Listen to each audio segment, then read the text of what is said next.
I'm sitting on the floor, squished between my mother's knees to get my hair done. She has me held there very, very tightly because, like most 3-year-olds with curly, thick hair and tender-headed, I'm very, very twisty. So I was going nowhere. So she's got the comb, she's got the brush, she's got the hair grease. And as she would put the big old dollops of hair grease on the back of her hand and part my hair and oil my scalp and move that comb through, I was like, well, there's nowhere to run, and you better not cry. But it hurt. And even though it hurt, I knew that she was trying to be as gentle as she could. And by the end, and my hair was in the braids and the bunches or the ponytails and nice and smooth and shiny, it was all worth it at the end of the day. So, when I was about 5 years old, I said, I'm gonna help. I went and got the jar of hair grease. And I put that whole jar of hair grease in my hair. I'm helping, right? And, my mom, she didn't get angry often, but she wasn't none too pleased with me. I think it's gonna be a lot more time sitting between my mother's knees. And it probably took her about 3 times to wash all that hair grease out of my hair, but we got it done. Or I should say, she got it done. My house was full of cuddles and love.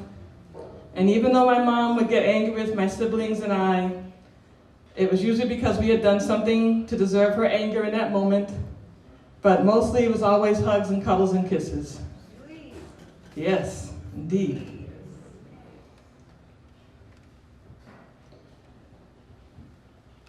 I think I was about 9 years old, and it was before Title IX was passed into law, and my brother and my cousins used to go to the boys' club to learn to swim and do other things that people do at the boys' club. And the girls, we had to stay home because we weren't allowed to be members there. And one day, the swim coach said to the boys on the swim team, why don't you invite your sisters or your cousins to learn to swim? If they can get here at 7 in the morning before the boys club opens on Saturday and pay me $0.05 each, I will teach them how to swim. Right? Awesome. And so off we went, 7 a.m. It started in the winter. I'm from Boston if you haven't figured it out yet. And it was a really, really snowy day the first day, but we got there and we were waiting outside the back door and he lets us into this really foreign place, the swimming pool. And we all paid our nickel and we learned how to swim. And that was Saturday morning girls swim. My sister, cousins, and I loved swimming. For me, it became a career. So I went from learning to swim to gradually learning the lifeguard and teach swimming. And by then, Title IX's law passed into law, and girls can actually join the boys' club, now the Boys and Girls Club. And so, for me, it becomes a career. But then there's still this hair. Right?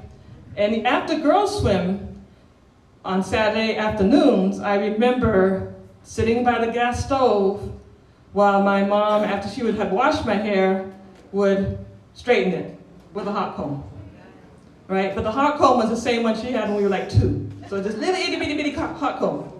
And so it took her a while, but I can still smell the grease and feel the heat.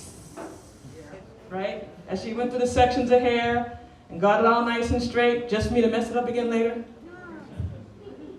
But it just became too much. I'm swimming every day now. I'm actually, got a little part-time job, working in the locker room.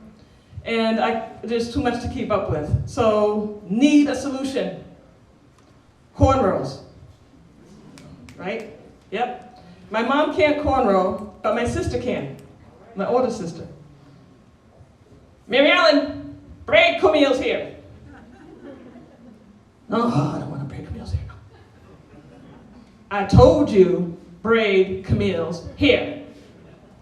And so, from being squished between my mom's legs to feeling the vice grips of my sister who didn't want to braid my hair, and she put those cornrows in really, really, really, really tight. She smiled the whole time. But they stayed in. Bonus, right? So off I go to college, and no swimming in college, actually. I literally dove into synchronized swimming and rowing. I'm away from home, but I'm doing all these sports with all this hair. And I don't know how to do my own hair still. So I caught myself cornrow my hair. I'd do a braid, and then I would braid that braid into a braid, and I'd kind of connect that braid to another braid. And it seemed to work, but it really wasn't sustainable. Mom, I'm going to cut my hair off. No, don't cut my hair. Don't cut my hair off. It's my hair. I gave you that hair. I'm feeling myself at this point. I got my little job. I got a little, making my $2.90 an hour. So I take myself off to the barbers, and I just said, take it off, all of it. Not all the way bald, but like a ½ inch all the way around. I just knew I just didn't want to be even having to put a comb through my hair if I didn't want to. So from 1980, for the following 4 decades, that's how I wore my hair. Nice and short.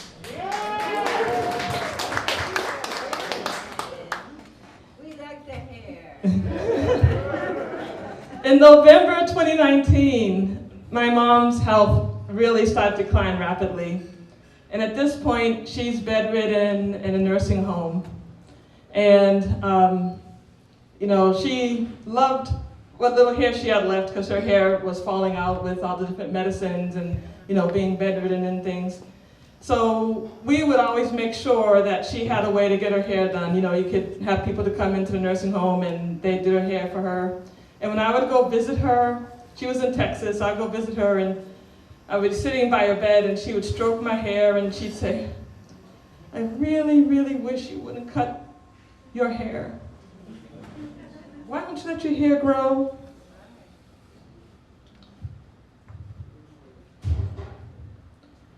My mom passed away in January 2020. And she really wasn't saying much between the time of November and the time she passed about my hair. But those moments between her and me, where she would stroke my hair, would take me right back to those times I was smushed between her legs and she was doing my hair. And these weren't tears of being tender-headed. It was tears of just joy and the love that she had for me and my hair. So, January 2020, February 2020, March 2020, coronavirus comes to town. And, I used to get my hair cut maybe once every 6 to 8 weeks, but there was no haircuts. And I was like, okay, it was getting a little bit longer. I'm like, I gotta do something with my hair because I can't get a comb through it. So I was starting to do little itty bitty braids at night before I would go to bed. And just to kind of, let it not get too messed up from being untaken, uncut.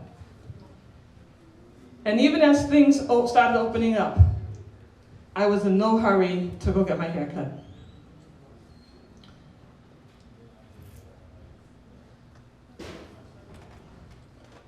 I think to myself, I don't cut my hair to try to please my mom. My mom doesn't care whether my hair's short or long. She just cares about me. So I keep my hair long, not just because I think it would upset or disappoint my mom, or she might smite me from the great beyond.